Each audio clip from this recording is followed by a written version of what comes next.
Bonjour et bienvenue dans l'épisode numéro 20 qui va concerner ce qu'on pourrait appeler le money management. Alors déjà, un petit bilan. Voilà tous les différents sujets à aborder pour faire un robot de trading, on va dire professionnel, en semi-pro. Les logs, on l'a vu, c'est fait. C'était assez rapide. Les alertes, c'était un peu le complément de la partie communication. Les paramètres, si vous êtes encore là, bravo parce que c'était un gros morceau, mais on les a finis. Les contextes, c'était dans les deux épisodes précédents, c'était assez rapide, c'est fait. Maintenant, on va s'attaquer aux monnaies et vous voyez après jusqu'où on va arriver. Donc, on a fait une bonne partie quand même, hein. Les parties ici sont assez courtes malgré tout, donc ça devait être assez rapide. Là, on va voir monnaie.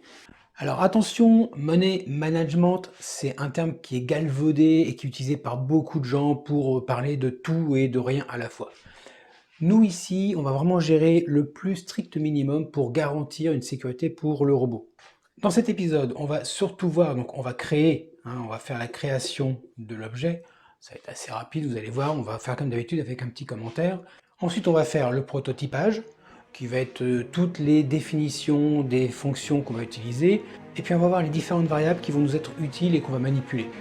Donc dans cet épisode on va voir que ça, mais ça sera déjà pas mal et ça va vous donner en fait ce qu'on va faire derrière. Allez, tout de suite on s'y met.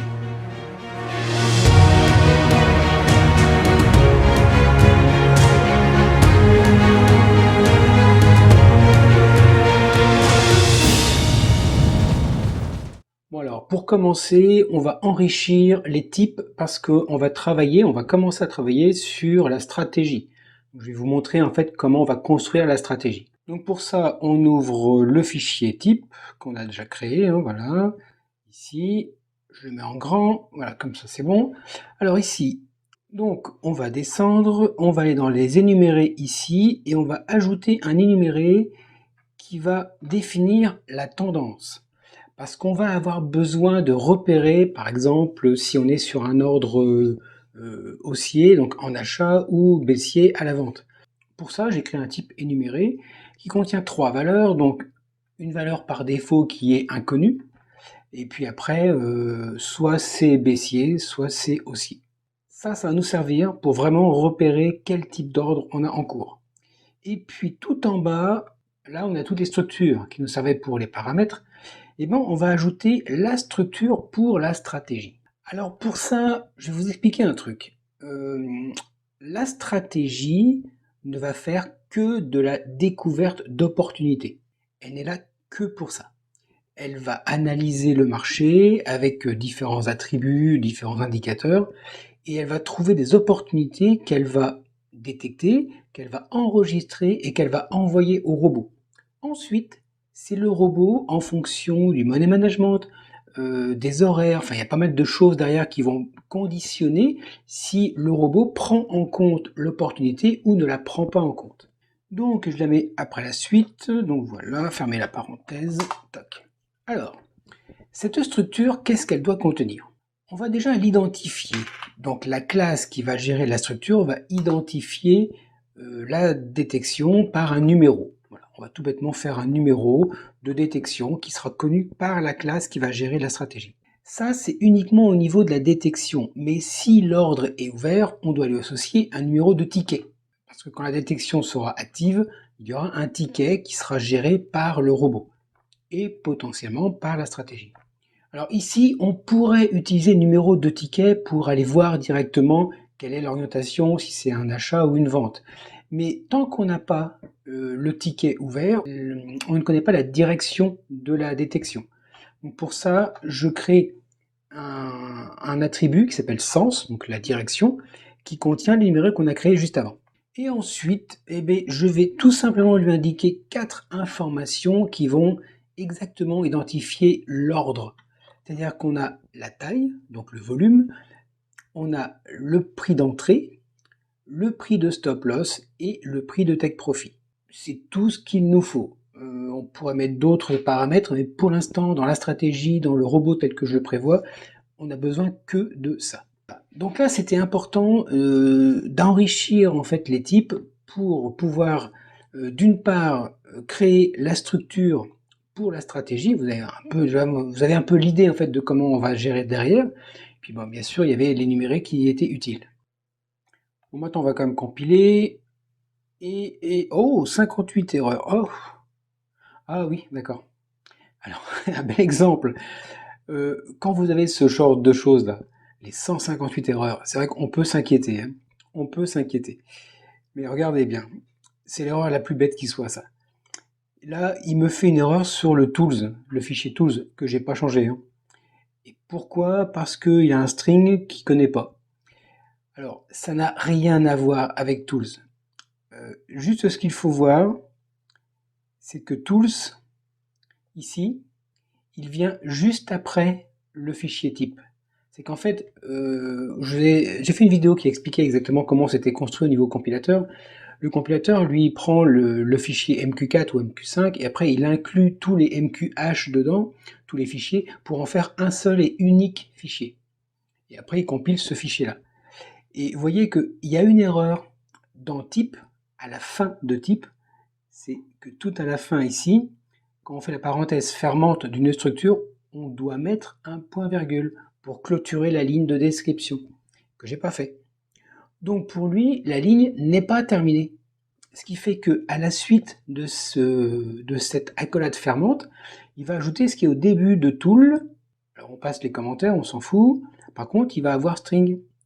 Donc, il va avoir un truc bizarre qui complète en fait la structure ici avec un mot qui n'a rien à voir. Voilà. Alors du coup, bah lui, il est perdu. Enfin lui, le compilateur est paumé complètement. Et après, il nous fait d'autres erreurs qui n'ont franchement rien à voir. Même la première n'a rien à voir. Donc là, je rajoute le point virgule, je compile et tout revient dans l'ordre. Bon, vous inquiétez pas sur le nombre d'erreurs. Mais gardez en tête que vous avez, juste avant l'erreur détectée, déjà, vous avez potentiellement l'erreur qui indique que c'est une vraie erreur. Et vous regardez aussi les inclusions des fichiers pour voir ce qui s'est passé juste avant la ligne où il indique l'erreur. Ça peut vous indiquer et vous faire trouver l'origine du problème. Bon, maintenant qu'on a fait ça, donc bah, écoutez, les types, je vais les fermer, ça ne sert plus à rien, et on va créer la nouvelle classe. Alors cette nouvelle classe, c'est monnaie. Monnaie qui va gérer toute la partie finance du robot. C'est une des classes les plus importantes. Pour ça, on va créer la classe, donc on va faire fichier, on va faire nouveau fichier, on définit une classe. Alors ça sera comme les autres coups, hein. Je le fais, mais après de toute façon j'ai tout effacé avec ce que j'ai mis moi dans mes fichiers. Donc nouvelle classe, ok, on va l'appeler monnaie, on va le mettre dans include Darwin, hop, avec un backslash ou un slash, avec un backslash. Voilà, la base de la classe on s'en fout, bon ça on s'en fout aussi. Allez, c'est créé. Alors bon, là on a une structure de classe classique, mais comme vous savez, hein, moi j'ai tous mes fichiers ici, donc je vais faire du copier-coller. Alors j'efface tout. Donc on va commencer par décrire le but du fichier. Alors à quoi ça va servir? Ça va servir à gérer tous les aspects monétaires comme j'ai dit tout à l'heure. Donc avec toujours un code compatible MT4, MT5 évidemment. Donc on va paramétrer, on va permettre de paramétrer tous les aspects money management. Donc on va récupérer les paramètres qu'on a fait dans la classe paramètres. On va aussi calculer les résultats et on va aussi donc les vérifier évidemment. On va aussi calculer la taille de lot. Ça sera très très bien pour définir effectivement si on peut ou non ouvrir un ordre. Et puis on va, alors je dis gérer les tickets, c'est pas une vraie gestion. On va surtout détecter les tickets s'ils sont existants encore, donc ça veut dire pour savoir si on doit clôturer. Et lors de la clôture, on va mettre à jour les résultats. Voilà. Tout ça sera fait là-dedans. Ça fait pas beaucoup de fonctions, mais ça sera très très utile.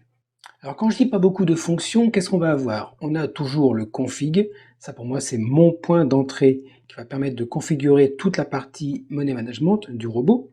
Et on a le cyclique qui va lui mettre à jour les informations en fonction du marché, des positions, des tickets s'ils sont ouverts ou fermés, des résultats courants, enfin voilà, tout ça, ça sera géré dans le cyclique. Pour configurer cette classe, on va récupérer des informations de la classe paramètres et on va les envoyer dans cet objet. Donc on va pouvoir récupérer le risque et insérer le risque dans cet objet. On va récupérer aussi les niveaux de perte max pour le jour et la semaine. Et puis le trailing stop que j'utiliserai pas dans le robot que je fais, mais c'est pour vous montrer qu'on peut ajouter d'autres fonctions. Voilà, donc ces quatre paramètres là qui sont pour cette classe seront à récupérer depuis les paramètres du fichier du robot. Après, on a des petites fonctions qui vont récupérer des informations de cette classe. Donc on a le getDigit.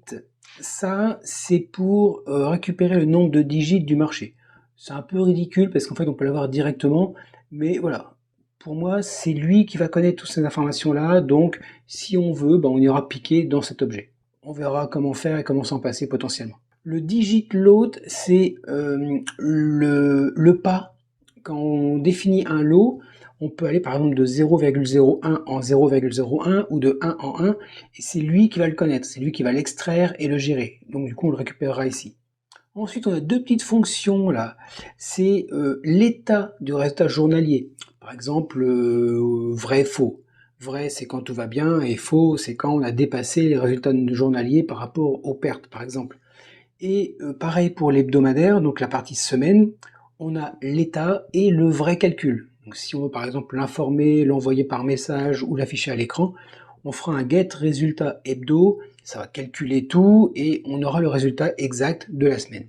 Et puis j'ai aussi défini une petite fonction état finance qui est un peu plus généraliste et qui va pouvoir nous permettre de savoir un peu une information compacte en fait des finances du robot. Vous avez vu, c'est quand même assez groupé, hein. Il y a la partie gestion vraiment très générale, la partie setter, donc la partie où on intègre des données dans la classe, les get où on va récupérer des données de la classe, et puis on a maintenant des fonctions de calcul, qui est donc pour calculer la taille de l'eau, très très important, savoir si le ticket est en cours, ça normalement c'est une fonction privée, mais j'y mets en public parce que je vais l'utiliser pour autre chose. Et puis, tout bêtement, le résultat d'un ticket fermé. Pareil, ça aurait pu être aussi en privé parce que ça va vraiment géré par la partie calcul des résultats hebdomadaires ou journaliers. Mais ça peut toujours être utile de l'avoir pour informer, par exemple, dans un message, pour indiquer dès qu'un ticket est fermé, une position fermée, vous avez tel résultat. Donc du coup, on l'aura ici. Ensuite, le petit mode d'emploi que maintenant je mets, donc c'est simple, hein. Au lancement, on fait config pour initialiser tous les traitements.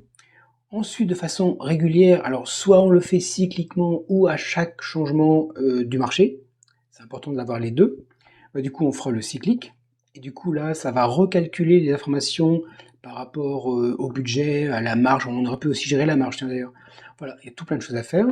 Et puis, à chaque changement des paramètres, il faudra bien penser à remettre à jour les paramètres dans cette classe avec les 7 risques, 7 pertes max jour, 7 pertes max hebdo et 7 trading stop. Et puis d'autres si vous voulez en ajouter. Voilà, donc ça c'était pour les commentaires, je vous le remets en complet. Voilà, c'est tout ça. C'est important d'avoir ces commentaires-là pour au moins essayer de rapidement, quand on ouvre le fichier, on voit ce qu'il y a dedans.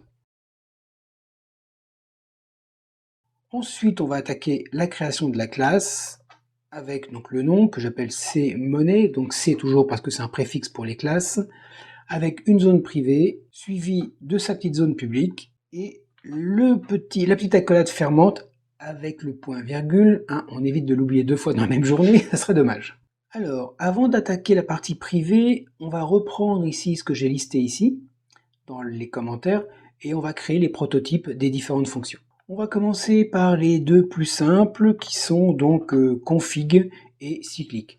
Il n'y a pas de paramètres en entrée, pas de paramètres en sortie. On va vraiment gérer uniquement l'intérieur de la classe. J'ai pas besoin d'avoir des paramètres. Ensuite, on a le groupe des fonctions qui vont récupérer des informations qui viennent de l'extérieur.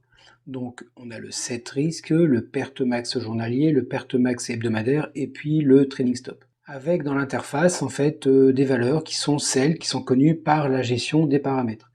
On pourra même le montrer, hein, mais voilà, c'est exactement pareil. Donc des valeurs doubles, donc avec des virgules pour le risque, le niveau de perte hebdo et journalier, et puis un entier, puisque c'est un nombre de points, pour le trading stop. Ensuite, on a l'inverse, on a les fonctions qui vont récupérer les données de cette classe pour l'envoyer à l'extérieur. Donc c'est exactement comme ce qu'on a vu là-haut, hein, les getDigit, digitlot et tout ça avec des types importants, c'est que les nombres de digits, donc le nombre de chiffres après la virgule, c'est de l'entier, hein, c'est une valeur sans virgule, bien sûr, c'est un nombre. Ici, le résultat journalier, j'ai bien dit l'état du résultat, c'est un booléen, donc vrai, faux, hein, vrai quand tout va bien et faux quand ça va mal. Et par contre, le résultat, c'est la valeur monétaire. Là, c'est par exemple le nombre d'euros ou d'autres monnaies que vous utilisez qui seront en gain ou en perte. Donc là, c'est du valeur double avec une virgule. Pareil, pour l'état résultat hebdo, ben, c'est un booléen. Le résultat hebdo, c'est un double évidemment.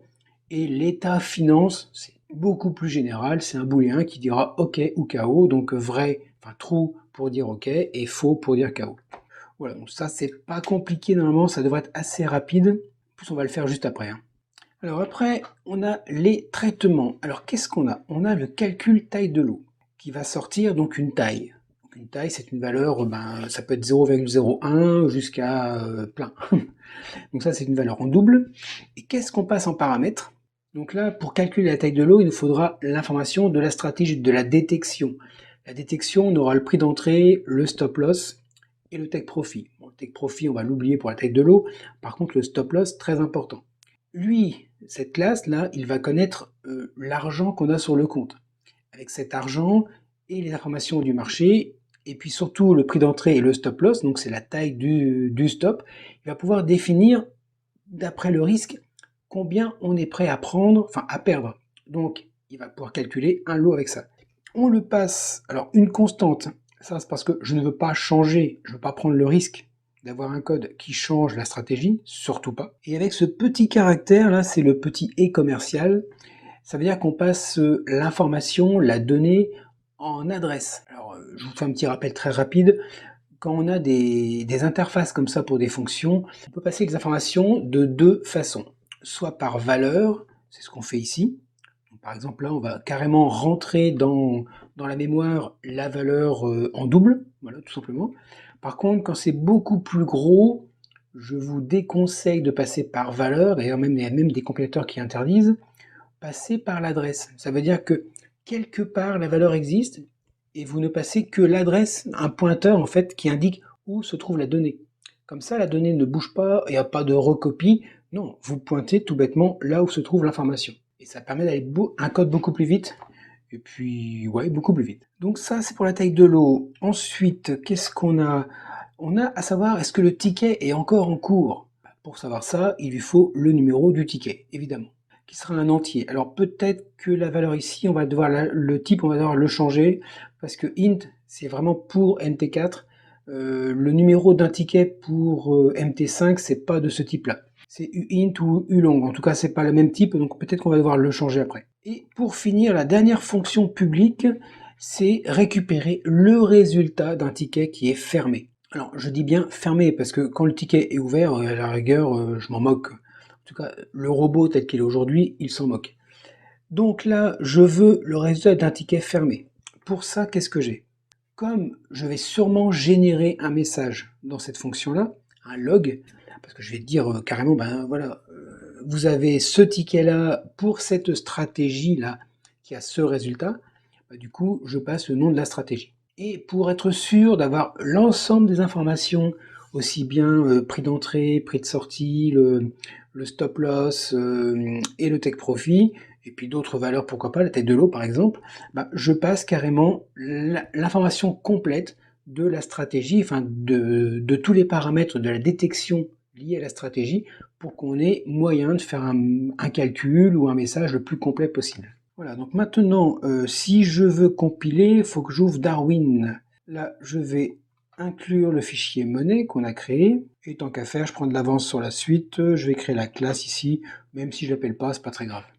Allez, on va compiler maintenant. Voilà, on voit bien que monnaie a été ajoutée, donc c'est bon. Et puis, il n'y a pas d'erreur. C'est mieux que tout à l'heure.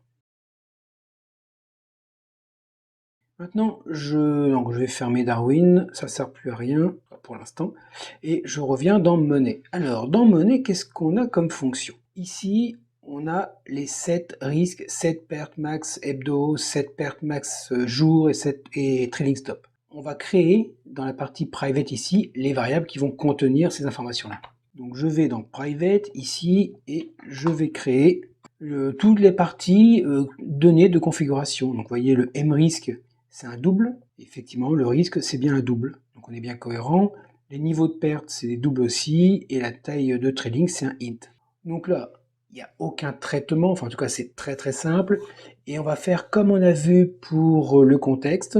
Quand j'ai une fonction qui est extrêmement simple et qui contient juste une ligne d'affectation, je ne m'embête pas, je mets directement ici dans le prototypage. Donc ça veut dire que je vais remplacer ces 4 fonctions-là par juste les mêmes, hein, mais avec la ligne qui fait donc mrisc égale la valeur ici. Alors ici, oui tiens c'est important de vous le montrer, là je me protège. C'est-à-dire que j'aurais pu dire le risque, je prends la valeur qui est passée en paramètre. Imaginons qu'on mette un risque négatif, que le code, pour X bonne ou mauvaise raison, mette un risque négatif. Ça n'a pas de sens. Un risque, il est forcément positif. Donc pour ça, pour éviter d'avoir des problèmes après dans mes calculs, je mets valeur absolue. Valeur absolue, ça veut dire qu'on retire le signe moins, hein. Pareil, le niveau de perte maximum par jour et par semaine, ça serait ridicule d'avoir un moins quelque chose. Donc pareil, valeur absolue pour être tranquille. Et la taille de trailing stop, pareil, au cas où on aurait l'intelligence de mettre un moins quelque chose, ce qui n'aurait pas de sens non plus, on lui force à avoir une valeur absolue, donc toujours du positif. Ça, c'est pour tout ce qui est donc les données qui viennent de l'extérieur, donc de la gestion des paramètres entre autres. Maintenant, je vais prendre de l'avance avec ce qu'on va faire après, c'est que je vais créer, pareil dans la partie private, toutes les variables, il y en a pas mal quand même, qui vont servir à gérer l'état du marché et l'état des finances. Donc là, je vous mets un peu en vrac, attention. Alors, vous avez la taille de l'eau minimum, la taille de l'eau maximum et le pas des lots. Ces 3 valeurs-là, ces 3 informations-là, on les a vues. Je vous rappelle, je vous montre dans le contexte. Bah tiens, justement, je tombe dessus. Quand on vérifie l'état du marché, on les lit ici. Alors, ici, on les lit pour vérifier que le marché est bien opérationnel. Nous, ici, dans le monnaie, on va les lire pour les garder dans le code pour pouvoir après les calculer et calculer avec, hein, évidemment. Ici, on a la taille du pas du marché. Quand vous êtes par exemple sur le Forex, vous pouvez avoir 0,01 qui est le digit le plus petit ou 0,00001 pour l'euro-dollar par exemple. Et puis si vous êtes sur le gold ou sur des indices, c'est 1, l'indice il est directement à 1. Enfin, la taille de points, il est à 1. Donc là, bah pareil, je vais me mémoriser, ça va nous servir. Ensuite, j'ai plusieurs choses. On verra après les calculs, vous inquiétez pas, on fera l'extraction, vous verrez, c'est pas compliqué du tout. On a toute une collection d'informations et ça va nous servir pour calculer la taille de l'eau, entre autres. Donc là, le tick size, c'est par rapport au compte, à la plateforme, quelle est la taille la plus petite de mouvement qu'on peut avoir. Ici, on a la taille de stop mini. Suivant les comptes, vous ne pouvez pas avoir un stop plus petit qu'un certain seuil. Quand on va calculer la taille de l'eau, faudra bien faire gaffe et dire attention, si la taille de stop est trop courte, je calcule rien, j'annule le lot, ça n'a pas de sens. Donc là, il nous faudra ça. Et puis ensuite, les digits et digit lot, c'est le nombre de chiffres après la virgule sur le prix du marché et le nombre de chiffres après la virgule quand on calcule un lot. Ce qui revient à peu près, c'est ça en fait, c'est avec ça. Donc pour ces valeurs-là, alors je vous laisse, hein, mais regardez bien les... Attendez, je vais vous faire un zoom. Alors je vous fais un zoom pour bien voir les choses. C'est plus facile pour vous si vous copiez ce qui est à l'écran. Voilà, donc là on a bien des doubles. Tout ça c'est en double. Et les 3 derniers c'est du int. Et pareil là vous avez 3 doubles. Je vous le remets comme ça d'après ce qu'on a vu tout à l'heure. Et un int à la fin. Voilà, allez-y, prenez votre temps, faites un arrêt sur image, vous pouvez copier tranquillement comme ça. D'ailleurs je vais laisser ce zoom, il est pas mal. Donc ensuite, avec ces valeurs-là, écoutez, quand on fait nos get ici, on va tout bêtement récupérer ces valeurs, sans calcul, hein, on les prend et on les renvoie à l'extérieur. Donc je descends dans ces fameuses fonctions pour extraire les données, et puis on va, comme ici, rajouter suite au prototypage, on va rajouter le code derrière. Donc les deux seules infos pour l'instant, c'est getDigit et getDigitLow. Je rajoute le return qui va bien avec la variable qui va bien. Ici, c'est particulier, on ne les a pas encore créés. On voit ça juste maintenant. Donc je remonte et après les données de configuration, je vais ajouter les données calculées cycliquement. Donc là, c'est simple. On a 2 booléens ici, qui sont en fait savoir si le résultat du jour est OK ou KO, et si le résultat de l'hebdomadaire, donc la partie semaine, est OK ou KO. Et puis les 2 calculs ici, qui sont les vrais résultats. Ces 4 infos seront vraiment calculées à chaque fois qu'on aura un changement sur le compte, à chaque fois qu'il va y avoir un ordre qui sera fermé, à chaque fois qu'il y aura un mouvement sur le marché. Si on a des positions ouvertes, il faudra le recalculer et revérifier qu'effectivement on a les résultats OK et quelle est la valeur réelle du résultat courant. Donc ces 4 informations, on peut les sortir ici dans les fonctions plus basses ici, puisqu'en fait ce sont les mêmes fonctions, voilà, vous avez les mêmes noms ici. Donc je mets le code aussi, donc le get état résultat jour va sortir l'information m résultat jour OK. Après le résultat jour, ça sera le résultat jour, voilà, les noms c'est comme ça, il n'y a pas de problème. Je vous mets en haut comme ça. Parce que j'ai repéré des fois quand je fais les vidéos que je regarde après, j'ai même mon image qui est vraiment en plein sur le côté, des fois ça doit être gênant. Voilà, donc c'est en haut, vous pouvez recopier. Et l'état finance, à quoi sert l'état finance? En fait, l'état finance, c'est tout bêtement, ça m'évite de faire dans le robot, quand je veux savoir si mes résultats sont corrects ou quoi, ça m'évite d'appeler le get état résultat jour et le get état résultat hebdo. En fait, voilà, c'est un côté fainéantise, et je vais tout bêtement renvoyer le résultat qui est le et entre les deux booléens. Donc si je veux un état finance qui soit positif, donc qui soit correct, il faut que mes deux résultats ici, le journalier et l'hebdo, soient OK. Si c'est pas OK, c'est qu'il y a un problème. Voilà, ça m'évite en fait dans le robot de faire du code un peu plus compliqué quand j'en ai pas forcément besoin, quoi. Donc en ayant fait ça, je vais compiler pour être sûr que ça fonctionne. Voilà. Bon, il n'y avait pas de difficulté pour l'instant, c'est juste de la création de prototypage et des fonctions extrêmement simples. La prochaine fois, on va commencer à calculer. Ce que je vous propose, c'est avant le prochain épisode, qui est vraiment, on va attaquer la partie config, traitement cyclique, et peut-être même sûrement le calcul de taille de l'eau. Essayez de voir, vous, de votre côté, comment vous feriez pour calculer une taille de l'eau, avec tous les paramètres qui sont ici. Ou comment vous pourriez extraire, tout bêtement, ces valeurs ici. N'hésitez pas à me le dire en commentaire comment vous feriez. Puis comme ça, on pourra vérifier si effectivement votre idée par rapport à celle que je vais vous montrer est identique. N'oubliez pas, attention, là je suis sur MT4, mais il faut des fonctions qui marchent aussi bien sur MT4 que sur MT5. C'est là le sport. Moi ce que je vous montre là, c'est déjà toute une analyse et une expérience derrière. Mais attention, dans ce que je vous montre, c'est pas des choses qui fonctionnent que sur MT4. Il faut vraiment que les deux plateformes puissent accepter les instructions. Mais bon, allez-y, puis comme ça fera un petit exercice avant la prochaine fois. Bon voilà, vous voyez, l'épisode 20 c'est fini, donc on a déjà fait pas mal de choses, on a à peu près tracé ce qu'on va faire. L'épisode suivant, surtout, le ratez pas, alors pour ça vous vous abonnez, c'est hyper important, levez le pouce, c'est hyper important aussi, ça met la chaîne en avant. Vous pouvez partager aussi la vidéo, parce que ce qui suit, ça va être du costaud. Ce qu'on va faire après, c'est la taille de l'eau. La taille de l'eau, c'est le volume en fait. Quand vous tradez, vous ouvrez une position et vous définissez une taille de l'eau. Là, on va faire un calcul automatique grâce aux paramètres qu'on a vu avant et donc à la configuration du money management, on va pouvoir calculer automatiquement la taille de l'eau. Enfin, nous, le robot va le faire.